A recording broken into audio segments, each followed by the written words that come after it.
नमस्कार, आप देख रहे हैं सिटी तहलका। मैं हूं जितेंद्र अहलावत। लगातार पिपली में हुई किसान रैली के बाद अब किसानों का प्रदर्शन लगातार उग्र होता जा रहा है। उसी को लेकर के आज पानीपत के लघु सचिवालय के सामने आज फिर प्रदर्शन किसान यूनियन समेत किसान यहां पर पहुंचे हैं और लगातार यहां पर अपना प्रदर्शन कर रहे हैं। किसानों के हकों की लड़ाई, वहां एक तरफ अध्यादेश को लेकर के तमाम चीज़ें यहाँ जो विरोध करते नजर आ रहे हैं, ऐसे में आज इन्होंने धरना प्रदर्शन शुरू किया है। क्या कारण है, इन तमाम बातों पर चर्चा कर। तो यहाँ धरना प्रदर्शन जिला कार्यकारिणी समेत यहाँ पर किया गया है। क्या कारण है, लगातार आज जानने का प्रयास करेंगे। सर, थोड़ा परिचय दीजिए पहले। सुरेश दैया, प्रदेश अध्यक्ष अन्नदाता किसान यूनियन हरियाणा। तो आज किस लिए आज धरने पे बैठे हैं और क्या रूपरेखा है किसान? प्रदेश में 17 संगठनों ने इकट्ठे होकर के जो सरकार अध्यादेश लेकर के आई है, 3 ऑर्डिनेंस जो किसान के खिलाफ है, किसान की कमर तोड़ने का ये काम करेंगे। इसके विरोध में पिपली में 10 तारीख को एक महापंचायत का आयोजन किया गया था, जिसमें खट्टर सरकार ने क्रूरता दिखाते हुए किसानों पर लाठीचार्ज करने का काम किया, जो एक निंदनीय है। आज पानीपत जिले के किसानों ने एक निंदा प्रस्ताव पास किया कि खट्टर सरकार ने जो ये किसानों पर लाठीचार्ज किया है, ये बिल्कुल निंदनीय घटना है। सरकार तो कह रही है कि कोई लाठीचार्ज हुआ नहीं, किसी प्रकार की MLR नहीं, कोई थाने में रिपोर्ट नहीं, इसलिए विद साहब का बयान आया था, उसको लेकर क्या कहें? तो मैं ये कहना चाहता हूँ कि मीडिया के माध्यम से पूरे देश ने इसको देखा है और अखबारों में भी ये खबर लगी है। अब सरकार काम करवा करके ये बधाई लेना चाहे कि हमने ये काम नहीं किया है, ये एक अच्छी राजनीति है। अगर किया है तो कह देना चाहिए। अगर आज सरकार क्यों से भाग रही इस बात से? उस टाइम तो सरकार को दिखाई दे रहा था कि सरकार के अंदर पावर है, हम किसानों को है ना लाठी से झुका देंगे। जब किसान नहीं झुके लाठी से, तो आज सरकार ने ये कहना शुरू कर दिया कि भाई लाठियाँ नहीं मारी। मीडिया और ये देश गवाह है इस चीज़ का, अखबार इस चीज़ के गवाह हैं। ये बिल्कुल पूरा देश जानता है, सब ने इसको देखा है। वो नाटना चाहें तो नाटें। मैं तो ये कहता हूँ उन्होंने कहना चाहिए कि हमारे से है ना ये गलत काम हुआ है, हमने ऐसा काम करना नहीं चाहिए था।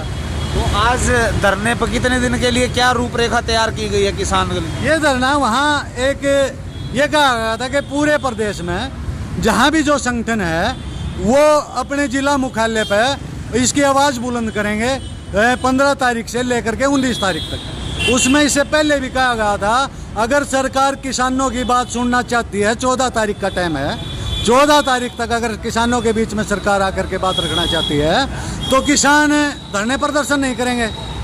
तो उस उपरांत भी सरकार ने किसानों से कोई बात नहीं करी, तो 15 तारीख से लेकर के 19 तारीख तक का ये ऐलान कर दिया कि सभी जिला मुख्यालयों में प्रदेश में किसान अपना धरना प्रदर्शन शांतिपूर्वक करेंगे। और उसके उपरांत भी अगर सरकार बात नहीं करना चाहती किसानों के साथ, तो 20 तारीख को प्रदेश व्यापी है ना बंद का आयोजन किया जाएगा। तो इसलिए आज किसान यहाँ आकर के बैठे हैं। तो एक चीज़ और देखने को मिल रही है, अन्नदाता किसान यूनियन, एक भारतीय किसान यूनियन, एक बहुत बड़ी बात यहाँ पर उठी थी। कुछ किसान यूनियन नहीं इस बात में क्या नाम शामिल हुए पिपली में जो आपका प्रदर्शन हुआ, और इसको लेकर के प्रदेश अध्यक्ष जो चुडूनी हैं उन द्वारा भी एक बयान आया गया कि कोई ऐसे भी है, इन्हें भ्रमित किया जा रहा है, सरकार की गोद में बैठे हुए। क्या कहना चाहेंगे? मैं ये कहना चाहूँगा, आज करीब करीब प्रदेश में 5-6 संगठन भारतीय किसान यूनियन के नाम से काम करते हैं और उनमें से लगभग सभी संगठन वहाँ उन्होंने, और इससे जो अन्नदाता है और संगठन है वो इस तरीके से 17 संगठन वहाँ मिलकर के उन्होंने ना ये आंदोलन की शुरुआत की है। मेरे ख्याल से मैं तो ये बात नहीं कहूँगा कि वे कोई विरोध कर रहा है, नहीं कर रहा है, सब है ना एकजुट होकर के काम कर रहे हैं। लगता है कि पानीपत में आरोप लगे थे, क्या लगता है कि यह भी एक किसानों के बीच में भी एक फूट डालने का प्रयास है, या कहीं ना कहीं अपने निजी फायदे के लिए इस तरह से यूनियन सरकार के साथ जाना चाह रही है? मैं अपनी और अपने संगठन की जहाँ तक बात करूँ, करीब करीब 15 से 20 साल से मैं किसान यूनियन में काम करता रहा हूँ। भारतीय किसान यूनियन में मैंने काम किया है। तो जो आदमी कोई कुछ कह रहा है, स्वार्थ ये तो है ना, हमेशा से रही है। तो ये सरकार की पॉलिसी भी हो सकती है अगर भाई इस तरीके की बातें हम उठवा करके किसान आंदोलन को हम तोड़ने का काम करें, और जिससे एक गलत संदेश है वो जनता के बीच में जाए। ऐसी ना कोई बात है। सभी इकट्ठे होकर के हम किसान की लड़ाई लड़ रहे हैं, यहाँ कोई संगठन का सवाल ही नहीं है।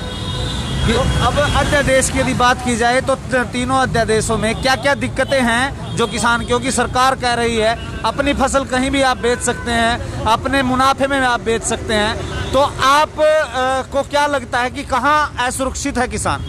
मैं ये बताना देना चाहता हूँ कि भाई किसान जब मंडी के थ्रू अनाज बेचता था, करीब 70 सालों से सर छोटू राम जी ने इस परंपरा को चलवाया था। तो किसान बेखूबी आड़ती के साथ जुड़ा हुआ था। कहीं इक्का दुक्का कोई घटना ऐसी होती थी तो उससे किसान और आड़ती उसको सुलटा लेते थे, और इससे मार्केटिंग के तहत सरकार को एक बड़ी फीस भी जाती थी। अब सरकार कहती है कि भाई उसको टैक्स से छूट दे दी जाएगी। भले ही सरकार ये कह रही है कि भाई और किसान को भी इससे फायदा होगा, लेकिन फायदा जब होगा किसान की फसल की खरीद न्यूनतम समर्थन मूल्य की बात जो है, इसमें खरीद की कोई बात सरकार ने नहीं रखी इस अध्यादेश में। सबसे बड़ी लचीलापन ये है कि वे आज जो यूपी और बिहार में हालात हैं, 1850-1900 रुपये जो सरकार ने MSP रखा है, क्यों वहाँ खरीदा जा रहा है 800 से 1000 रुपये में? वहाँ सरकार क्यों नहीं ये कहती कि भाई आपका MSP के रेट से कोई खरीदा जाएगा तो ये गैर कानूनी होगा? सरल तरीके से जानने का प्रयास करें दर्शकों को भी कि क्या कारण है। आपका ये कहना है कि एक गेहूँ 1500 रुपये का बिक रहा है, आप 3000 में उसको बेच रहे हैं, लेकिन सरकार तय करे कि कोई नहीं खरीदेगा तो 1500 रुपये सरकार उसे खरीदे। मैं ये कहना चाहता हूँ मिनिमम सपोर्ट प्राइस है, सरकार इसमें लेकर के आए कि भाई इससे नीचे कोई भी आदमी खरीद करेगा तो उसके खिलाफ कानूनी कार्रवाई करी जाएगी।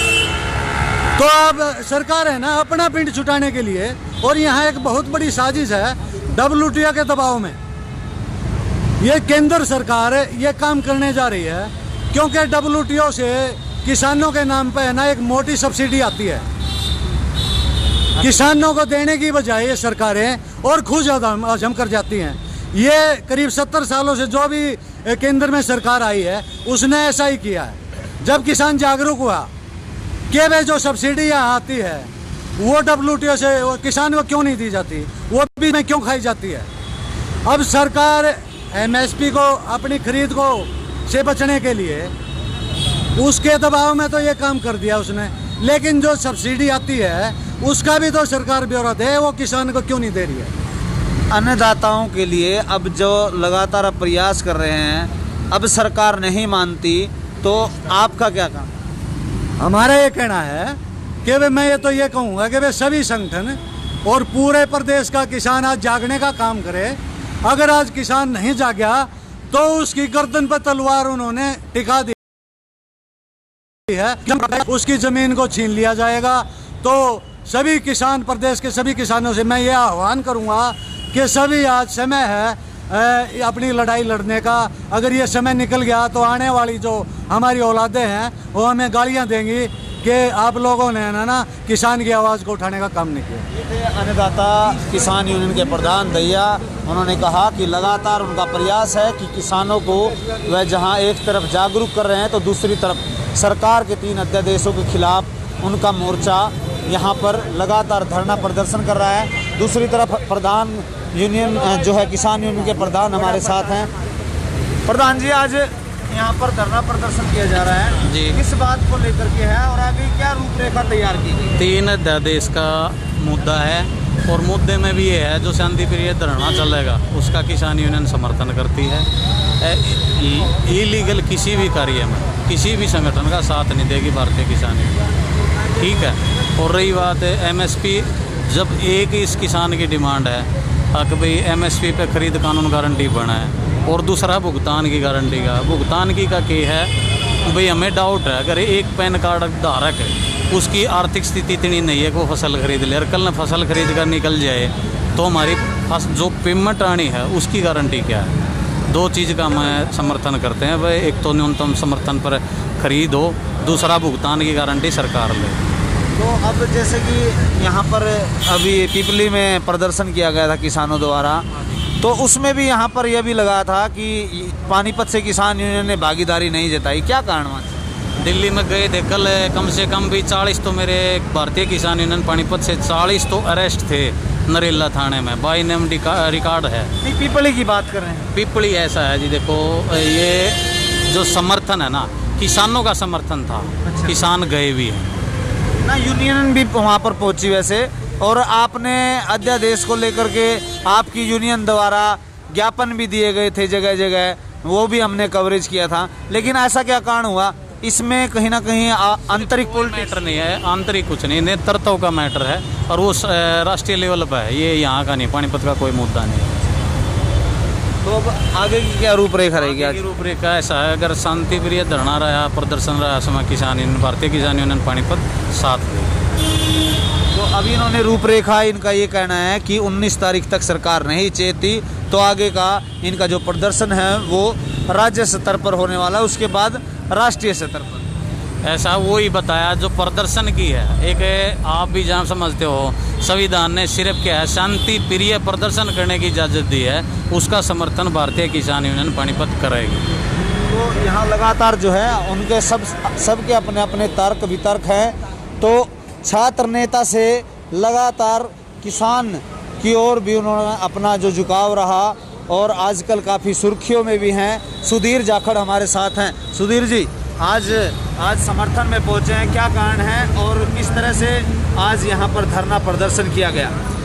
आज पानीपत के किसानों द्वारा जो कृषि जो अध्यादेश है, अध्यादेश का मतलब होता है ऑर्डिनेंस, और अध्यादेश जो है वो किसी मजबूरी में जो है पारित किए जाते हैं। देश की आंतरिक सुरक्षा व्यवस्था का मामला हो, कोई बॉर्डर पे लड़ाई की घोषणा करनी हो, इमरजेंसी की घोषणा करनी हो, ऐसे बहुत सारे मामले होते हैं जिनमें टाइम नहीं होता, लेकिन ऑर्डिनेंस जो है, अध्यादेश जो है पारित करते हैं। जब आप इस अध्यादेश को हमेशा चोरी के दरवाजे से जो है, सरकार पहले भी भूमि अधिग्रहण का भी ऐसे ही अध्यादेश जो है चोर रास्ते से लेके आते हैं। आप लोकसभा में, राज्यसभा में, सेशन में इसके बारे में बहस करो कि देश के कितने एमपी उनके समर्थन में आते हैं, किनके नहीं, ये विषय जरूरी है। दूसरी बात, किसान जो है, मंडी की जो व्यवस्था है, दीनबंधु सर छोटू राम ने जो है मार्केटिंग बोर्ड और ये जो मंडी जो कानून बनाए थे, ये हमारे यहीं लागू हैं, केवल हरियाणा और पंजाब में। तो ज़्यादा जो फ़र्क है, जो अध्यादेश का जो फ़र्क है, वो हरियाणा और पंजाब के किसानों पे जो है बहुत बुरी तरह से पड़ेगा अगर ये अध्यादेश सरकार वापस नहीं लेगी। दूसरी बात ये है कि प्रदेश के किसानों में किसान अब भारतीय जनता पार्टी के नेता और राजनीतिक पार्टियों के नेता एमपी एमएलए जो हैं, ये बंगाल में रैलियां करते हैं, यहाँ बड़ौदा उपचुनाव है उसमें रैलियां करते हैं, वहाँ तो कोरोना नहीं फैल रहा, यहाँ कोरोना का बहाना दे रहे थे कि किसान रैली करेंगे तो कोरोना बम फूटेगा। लेकिन वहाँ अगर किसान संवैधानिक रूप से शांति प्रिय तरीके से अपनी कोई संभाग करने जा रहे थे, लेकिन खट्टर और दुष्यंत सरकार ने, प्रदेश की जो बीजेपी और जेजेपी की सरकार है, उन्होंने लाठीचार्ज जो किया किसानों पर, यह बहुत निंदनीय और दुर्भाग्यपूर्ण है। यहाँ पर गृह मंत्री का एक बयान आया था, उन्होंने कहा कि कोई लाठीचार्ज नहीं हुई, कोई एमएलआर नहीं कटी, कोई कहीं पर शिकायत दर्ज नहीं हुई, किसी को चोट नहीं लगी। दूसरी तरफ जेजेपी जो कि इनकी सहयोगी पार्टी है, जिसकी साथ मिलकर के सरकार चला रहे हैं, वहीं उन्होंने इसका विरोध भी किया कि लाठीचार्ज नहीं होना चाहिए था। और ख़ास बात यह भी देखी गई कि वहाँ पर जो सोशल मीडिया पर वायरल हो रहे हैं फोटो, बिना वर्दी के लोग यहाँ पर ऐसे कर रहे हैं, क्या कहना चाहेंगे आप? जब प्रदेश का गृह मंत्री, वहाँ सबने लाठीचार्ज दिखाया, सभी टीवी चैनल्स, सोशल मीडिया के सब वीडियोस हैं, और प्रदेश का गृह मंत्री अगर ये बोल रहा है कि लाठीचार्ज नहीं हुआ, तो इससे घटिया बात, शर्मनाक बात प्रदेश सरकार के लिए कुछ हो नहीं सकती। दूसरी बात, प्रदेश का उप मुख्यमंत्री ये कह रहा है कि लाठीचार्ज की घटना की जांच कराई जानी चाहिए। अरे भैया, आप उप मुख्यमंत्री हो, डिप्टी, आप चीफ मिनिस्टर हो, जांच किसको करवानी है? आप ही तो हो मुख्यमंत्री, उप मुख्यमंत्री, आपको सब मालूम है। वहाँ बिना वर्दियों के, मतलब गुंडों की तरह जो है किसानों को पीटा गया, ये बहुत शर्मनाक है। और आज तक हरियाणा की राजनीति का इतिहास रहा है, जिसने भी किसानों के साथ पंगा लिया है, जिस सरकार और जिस मुख्यमंत्री के कार्यकाल में किसानों पर गोलियां और लाठियां चलाई गई है, वो दोबारा कभी चंडीगढ़ की विधानसभा के वहां मुख्यमंत्री के रूप में पहुंच नहीं सके। आज का किसान जो है बहुत जागरूक हो चुका है और अपनी लड़ाई लड़ने के लिए हमने सरकार के किसानों ने अपने दरवाजे खोल रखे हैं। भाई आ जाए, 19 तारीख तक धरने चलेंगे, नहीं तो 20 तारीख को जो है पूरा हरियाणा बंद करेंगे। सड़क मार्ग हो चाहे रेल मार्ग हो, आंदोलन सड़कों पर होगा। आज किसी मंच के नीचे आप बैठे थे, अन्नदाता किसान यूनियन, यह देखने को मिल रहा है। भारतीय किसान यूनियन जरूर यहाँ पर कभी कभार हमने देखा और उनका प्रदर्शन सुना, लेकिन एक चुनौती का बयान आया प्रदेश अध्यक्ष, जो किसान यूनियन के प्रदेश अध्यक्ष हैं, कि कुछ यूनियनें सरकार की गोद में बैठ गई हैं। क्या कहना चाहेंगे? बिल्कुल, क्या है कि सरकार किसी भी आंदोलन को तोड़ने के लिए पैरेलल जो है, जैसे किसान यूनियन है, ऐसे ही 5-10 फर्जी किसान यूनियन बना देती है, ताकि अखबारों में नाम ये जाए कि किसान नेताओं में और किसान यूनियन में समझौता हो गया। लेकिन ऐसा कुछ नहीं है। इस अध्यादेश को वापस लेंगे तो ही तो समझौता होगा ना। इसमें ऐसा तो नहीं है कि हम पैरेलल कोई बीच बचाव का रास्ता सरकार और किसान नेता निकाल लेंगे, ऐसा बिल्कुल भी नहीं है। ये लड़ाई जो है ये वैचारिक लड़ाई है। हाँ, कुछ लोग ट्रेंड कबूतर होते हैं, कुछ ट्रेंड कबूतर होते हैं जो आंदोलन तोड़ने के लिए सरकार जो है आंदोलन के बीच में उनको आम आदमियों या यूनियन के नाम से ऐसे उनको बीच में घुसा देती है, ताकि कल को जो है गुटबाजी दिखे और आंदोलन जो है फैल हो जाए। लेकिन सरदार गुरनाम सिंह चढ़ूनी के आज तक के जितने भी आंदोलनों के आप रिकॉर्ड उठाकर देखोगे, उनके जो भी आंदोलन हुए हैं वो लड़ाई हमेशा उन्होंने जीती है। वहाँ ट्रेंड कबूतरों की हम चलने नहीं देते। और ऐसे बहुत सारे किसान संगठन भी हैं जो आज एकजुट होकर इस जो ये आंदोलन चल रहा है इसमें अपना, आज जैसे पानीपत से अन्नदाता किसान यूनियन वालों ने इस मसले का जो है, इस मुद्दे का जो है समर्थन दिया। बहुत सारे वो, हाँ, कुछ कमियां रही हमारे पानीपत के जिला प्रधान जो कि अभी बोल रहे थे, वो आजकल क्या है कि प्रधान जो होते हैं किसान यूनियन के, उनको दबंग होना चाहिए, निडर होना चाहिए, निर्भीक होना चाहिए। लेकिन कुछ होते हैं कि अपने बिजनेस के चक्कर में उनको डर है, भाई जैसे उनका भट्ठे का काम है, वो एनजीटी पे छापा रेड लग जाएगी, उनको डर है उनकी वकालत प्रभावित ना हो जाए, उनको डर है कि उन पर मुकदमे ना हो जाए। जबकि मुकदमे तो जो है लीडरों के जो है माथे का ताज होते हैं। सरकार के खिलाफ लड़ाई लड़ते हुए अगर किसी किसान यूनियन के नेताओं पर या किसान नेताओं को जेल जाना पड़ता है या मुकदमे दर्ज होना है, ये आभूषण होते हैं नेता के, मुकदमे और जो है केस। अब जैसे कि जनहित में जाना पड़ता है सर, जेलों में भी। अब जो है, जहां सरकार जब बनी नहीं थी, एक दूसरे पर आरोप प्रत्यारोप लग रहे थे, वहीं दुष्यंत चौटाला मजदूर कमेरे वर्ग और किसान हितैषी बातें कर रहे थे। आज क्या कहना चाहेंगे इस तरह से, जहां प्रदेश के अंदर बवाल मचा हुआ है किसान अध्यादेश को लेकर सड़कों पर? खट्टर सरकार का पिछला कार्यकाल रहा, हमें बिल्कुल किसानों के लिए कोई ऐसी कोई बड़ी योजना, कोई किसान हित में कोई कदम उठाया नहीं गया। अब की बार गठबंधन में दुष्यंत जी साथ थे तो लोगों को ये था कि देवीलाल का पोता है, भाई किसानों के लिए थोड़ी बात करेगा, लेकिन लाठीचार्ज उसके उप मुख्यमंत्री होते हुए होगी। ये बहुत दुर्भाग्य है। कहीं ना कहीं देवीलाल की आत्मा भी जो है वो कुंठित महसूस कर रही होगी, रो रही होगी।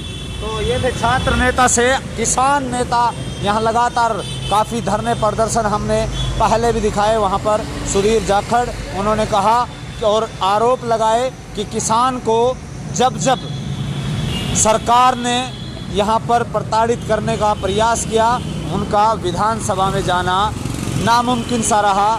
अब यह देखना दिलचस्प होगा इस लड़ाई में सरकार गठबंधन की और किसान के बीच ये चल रही इस लड़ाई में अध्यादेश पर अब सरकार इसे अपना कदम पीछे खींचती है या फिर इसको सुचारू रूप से एक समर्थन मूल्य की गारंटी देते हुए अध्यादेश में बदलाव करती है। इस पर सभी की निगाहें हैं। बहरहाल उनका अल्टीमेटम है कि या तो सरकार जल्द इस पर संज्ञान ले, नहीं तो देशव्यापी हड़ताल यहाँ पर किसान करने को मजबूर होगा। अब देखना यह दिलचस्प होगा कि किसानों की और सरकार की इस जंग में कौन जीत पाता है। सहयोगी निहाल शर्मा के साथ जितेंद्र अहलावत, सिटी तहलका, पानीपत।